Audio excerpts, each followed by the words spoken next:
Komisiyo y'igihugu yo kurwanya jenoside CNLG iherutse gusohora itangazo riburira abanyarwanda n'abandi bantu bose bagenda bitwikira imbuga nkoranyambaga zitandukanye, bagatambutsa amagambo, bagatambutsa ndetse n'inyandiko zitandukanye mu by'ukuri zigaragaza gupfobya ndetse no guhakana jenoside yakorewe abatutsi.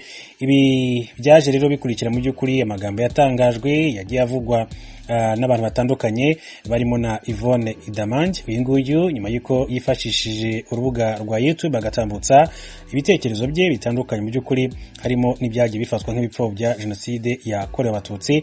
Hanyuma nyuma yaho gato nibwo CNLG yaje gusohora itangazo iburira rero abantu batandukanye ndetse yewe Dr Bizimana Jean Damascene uyobora iyi komisiyo hari nabo yatunze agatoki. Abo rero barimo Karasira Aimable, barimo Yvonne Idamange, barimo Etienne Gatanazi ndetse n'abandi batandukanye mu by'ukuri ko mu biganiro bagiye bakora mu isesengura bakoze basanze mu by'ukuri harimo amagambo ndetse birumvikana n'ibyo bagiye batangaza bipfobya ndetse kandi bikanahakana jenoside yakorewe abatutsi. Kuvuga rero abanyarwanda batandukanye harimo abagiye banenga mu by'ukuri izi mvugo ndetse n'amagambo atandukanye yagiye atangazwa n'abo bantu batandukanye bavuga yuko bidakwiye ko abantu mu by'ukuri bapfobya jenoside yakorewe abatutsi kandi mu by'ukuri bazi ukuri kwabyo, ahubwo bagashaka kubyirengagiza kubera inyungu zabo runaka. Hari hashtag rero yitwa twiyamye abapfobya mu by'ukuri ikomeje kugenda icicikana ku mbuga nkoranyambaga muri rusange bagaragaza ko mu by'ukuri abantu bapfobya jenoside yakorewe abatutsi mu by'ukuri bakwiye mu by'ukuri gukurikiranwa n'ubutabera kubera yuko amategeko arahari, itegeko nshinga ry'igihugu cy'u Rwanda rirahari kandi rirabigaragaza n'andi mategeko ahana ibyaha bifitanye isano na jenoside cyangwa se no gupfobya no guhakana. Hanyuma hari abatandukanye bakomeje kugenda bagira ubutumwa batambutsa ku mbuga nkoranyambaga cyane cyane urubuga rwa Twitter. Hari uwagize ati gusigasira amateka ya jenoside yakorewe abatutsi ni inkingi ikomeye mu kurinda igihugu cyacu, ni inshingano ya buri munyarwanda ngo bitazongera ukundi. Gupfobya, guhakana no kugoreka ayo mateka ni icyaha gihanwa n'amategeko. Hanyuma undi yagize ati bagoreka amateka yacu bagira ntibizatubuza gukomeza kuyasigasira, ari nako rero dushyira imbaraga mu kubarwanya kuko ntitwarebera abifuriza igihugu cyacu gusubira mu icuraburindi cyavuyemo, dukomeze dufatanye kubahashya. Undi yagize ati buriya niyo ntwaro basigaranye, ati mbona bigoye rero kugira ngo rero bazatezuke ku mugambi wo gupfobya jenoside kandi ikibi nuko ababyeyi ari bo ubu barimo rero gutoza abana babo biriya byo gupfobya jenoside. Ati nabyo rero twirirwa tubona kuri za social media ku mbuga nkoranyambaga. Undi yagize ati twamaganye bapfobya amateka ya jenoside yakorewe abatutsi, amategeko yubahirizwe kuba bitinyuka. Undi yagize ati bahanwe, ati byimazeyo. Undi ati bakwiye guhanwa bikomeye cyane. Ku rundi ruhande uwitwa Francine Havugimana warokotse jenoside yakorewe abatutsi yagize ati jenoside yakorewe abatutsi ni ubwicanyi ndengakamere bwakozwe hagamijwe kumaraho abanyarwanda bashyizwe mu bwoko bw'abatutsi. Iyi mvugo kandi yemejwe n'umuryango w'abibumbye UN. Ati gukerensa iyi mvugo no gukoresha andi magambo apfobya ni ukudaha agaciro abazize ubu bwicanyi kandi bigize icyaha cy'ingengabitekerezo ya jenoside n'ibisa nabyo kandi birahanirwa. Undi nawe yagize ati gusigasira amateka ya jenoside yakorewe abatutsi ni inkingi ikomeye mu kurinda igihugu cyacu, n'inshingano ya buri munyarwanda ngo bitazongera ukundi. Gupfobya, guhakana ndetse no kugoreka amateka ni icyaha gihanwa n'amategeko. Yitwa Uwera Beatrice nawe n'umwe mu barokotse jenoside yakorewe abatutsi. Hanyuma yagize ati abapfobya jenoside yakorewe abatutsi kimwe n'ababaha ijambo bagomba kurwanywa kimwe n'abandi bicanyi bose. Ati ntibakwiye rero ijambo mu rwa Gasabo nk'uko yakomeje kubivuga. Ati ntitukagaye ababaha mikoro kuko biduha kumenya intwaro y'umwanzi akoresha, bityo rero bikadufasha kwitegura. Hari uwanyigishije wambwiye ngo ntugasuzugure intwaro y'umwanzi. Undi yagize ati abapfobya jenoside abagifite ingengabitekerezo yayo bakwiriye kwamaganwa na buri wese kandi bamenye ko guhakana ndetse no gupfobya jenoside yakorewe abatutsi ari icyaha gihanwa n'amategeko. Undi yagize ati uvuze ukuri, ntibakwiye ijabo n'ijambo, nta rwitwazo na rumwe rwose, ni abajenosideri bujuje ibisabwa.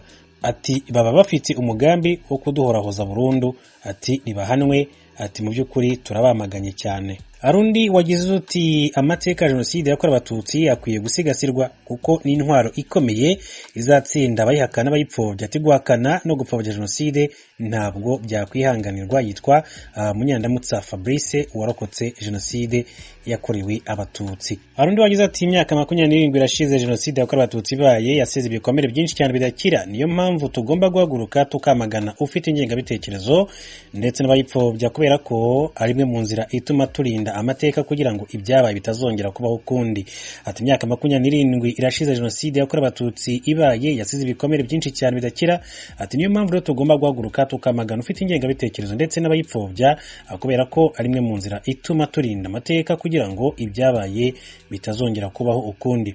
Undi nawe ati haracyari ibihumbi n'ibihumbi by'abarokotse jenoside yakorewe abatutsi, ati batarapfukamira bayari, ati batazanayipfukamira, ati ndetse kandi biteguye guhangana n'igikorwa icyo ari cyo cyose kigamije gupfobya jenoside yadusize iheru ni uwitwa Kabandana Caroise nk'uko akomeje kugenda abigarukaho. Hanyuma Jules Sentore ni umuhanzi nyarwanda arazwi cyane, yagize ati uhakana agapfobya jenoside yakorewe abatutsi agatesha agaciro amateka yayiranze, uwo ni umubisha, ni umugome ukwiye guhanwa n'itegeko. Ati twamaganye mwene abo ngabo, ati n'ababashyigikiye bose, ati turabiyamye. Ni Jules Sentore.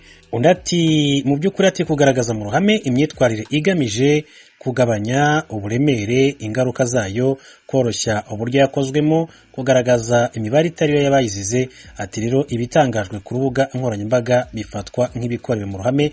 Ati ibyo rero byose ni ugupfobya jenoside yakorewe abatutsi. Undi ati abapfobya bakanakana jenoside yakorewe abatutsi ntibakwiye urubuga mu Rwanda. Ati mbishoboye nabambura ubunyarwanda. Ati kubaho ntacyo wica ntacyo ukiza. Ati si ishema. Ati witinya urugamba, haguruka dufatanye kurwanya ingengabitekerezo ya jenoside.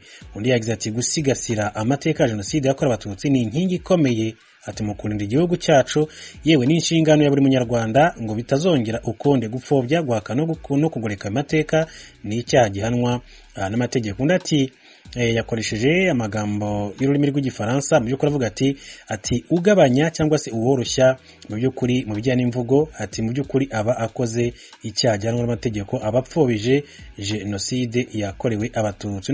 Undi ati mu bihe twitegura kwibuka jenoside yakorewe abatutsi ndetse n'ibindi bihe, kuko kwibuka ntibirangira. Ati twirinde gupfobya jenoside, twirinda ingengabitekerezo yayo kugira ngo rero itazasubira ukundi.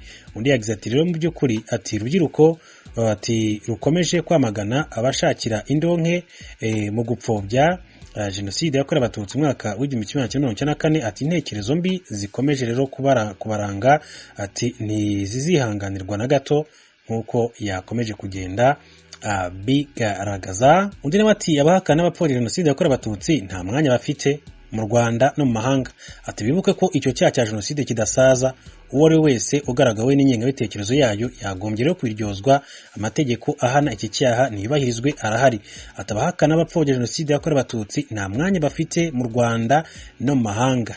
Niko yakomeje kugenda avuga ati uwikoreye agaseke k'amahoro, ubumwe n'ubwiyunge nzamutura maze mu bise yinjire, naho uzana ibitari byo nka idamange uhakana jenoside yakorewe abatutsi mwaka w'1994, ati nzamukumira mukure kwizima nk'uko yabitangaje. Yitwa Sandra Irakoze.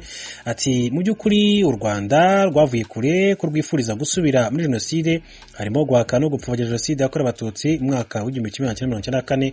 Ati uwabikora yitwaje icyo ari cyo nta mwanya akwiye. Ati nzamurwanya nivuye inyuma nk'uko yabitangaje. Hanyuma ARG yagize ati mu by'ukuri urubyiruko dusobanukirwe neza ahabi twagejejwe na jenoside yakorewe abatutsi. Ati twikwemerera na gato abadutobera amateka bahakana bakanapfobya jenoside yakorewe abatutsi.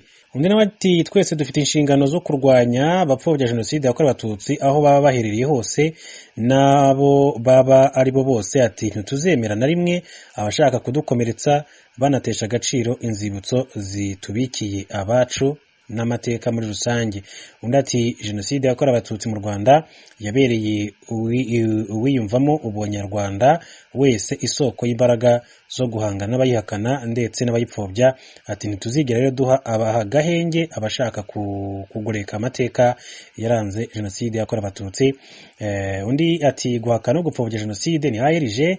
Ati mu by'ukuri ni imwe mu ntwaro itegurwa ikifashishwa nyuma yo gushyira mu ngiro jenoside. Ati nk'urubyiruko imbaraga z'ejo z'igihugu. Ati twamaganye mwe mwese mushaka kutwibagiza aho twavuye kandi tuzi neza aho tugana. Undi ati kwibuka, ati kwibwira ko wakwambara umwambaro ati w'umurimo ukora cyangwa se icyo uri cyo ukajyaho ugapfobya jenoside yakorewe abatutsi mu mwaka w'1994. Tugahimba ingirwamateka ku nyungu zawe n'indambi n'ububisha. Ati nzakwamagana ku karubanda niyo waba ushyigikiwe n'abatunze bombe atomike nk'uko yabivuze.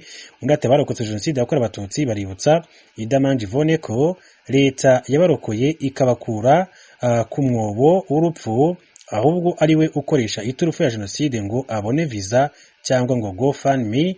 Ubutabera buramutegereje nk'uko yakomeje kugenda bigaragaza. Hanyuma ati nta muntu wabonye jenoside yakorewe abatutsi wari wizeye kurokoka. Ati twarokowe n'inkotanyi. Ati dufite rero igihugu kitwitayeho kandi si twe twenyine. Icyo wakwita ikibazo cyose ntacyo twaburanye. U Rwanda abacu nabareke babaye imfura nta kigeze gituma rero bata ibitabapfu batya. Undi ati nk'urubyiruko tuzi neza agaciro ko kugira igihugu gifite amahoro no kuba mu isi izira jenoside n'urwango urwo ari rwo rwose. Ntiduteze rero guha icyuho na gito abahakana bakanapfobya jenoside yakorewe abatutsi nk'uko yabitangaje. Undi ati abarokotse jenoside yakorewe abatutsi baributsa Idamanje Yvonne ko leta yabarokoye ikabakura ku mwobo w'urupfu, ahubwo ari we rero ukoresha iturufu ya jenoside ngo abone visa. Tukaba twabigarutseho mu kanya gatoya. Undi ati jenoside yakorewe abatutsi yakoranywe ubukana ndetse n'ubugome bwari bugamije ko nta n'umwe urokoka. Ati birababaje kuba rero hakiri abantu batandukanye bahakana ndetse bakanapfobya jenoside yakorewe abatutsi. Ni Liliane yakomeje kugenda bigarukaho. Ni byinshi rero byakomeje kugenda bivugwa n'abantu benshi cyane. Undi ati jenoside yakorewe abatutsi n'amateka yacu dukwiye kwemera. Uyapfobya ayagoreka agamije rero gukwirakwiza ingengabitekerezo yayo n'indonke no kwamaganirwa kure ndetse akanabiryozwa. Ati twese duhaguruke dutsinde ikibi. Yitwa Fideli Rwisandekore wanjye. Ati namugira inama kenshi yo kudatana. Ati none mpisemo njyewe n'abana banjye. Ati twabyaranye kwitandukanya n'iyo ngengabitekerezo ye nk'uko umugabo yakomeje kugenda bigarukaho. Uwitwa Imana Basile, uyu nguyu ni umunyamakuru kuri radio na televiziyo Rwanda, yagira ati jenoside n'ibyo byago bikomeye u Rwanda rwagize. Ati kwipfobya no kwihakana no gukururira ishyano igihugu cyacu nibibe umurongo ntarengwa kuri twe n'abazadukomokaho. Ni Basile Uwimana. Ni byinshi rero byakomeje kugenda bigarukaho nyuma y'uko rero CNLG komisiyo y'igihugu yo kurwanya jenoside ishyize hanze itangazo riburira abanyarwanda bagenda bishora mu bikorwa byo gupfobya no guhakana jenoside yakorewe abatutsi. Ni n'ubutumwa kandi bwaje bunakurikira ibyatangajwe na Yvonne Iryamugwiza Idamanje. Ndetse muri iryo tangazo nyuma y'uko amaze kurishyira hanze iryo tangazo mu kiganiro yagiranye na n'ijwi ry'Amerika, hari nabo yagiye asa nk'aho atunga agatoki barimo Etienne Gatanazi ufite ikinyamakuru cya Radio Talk Rwanda gikorera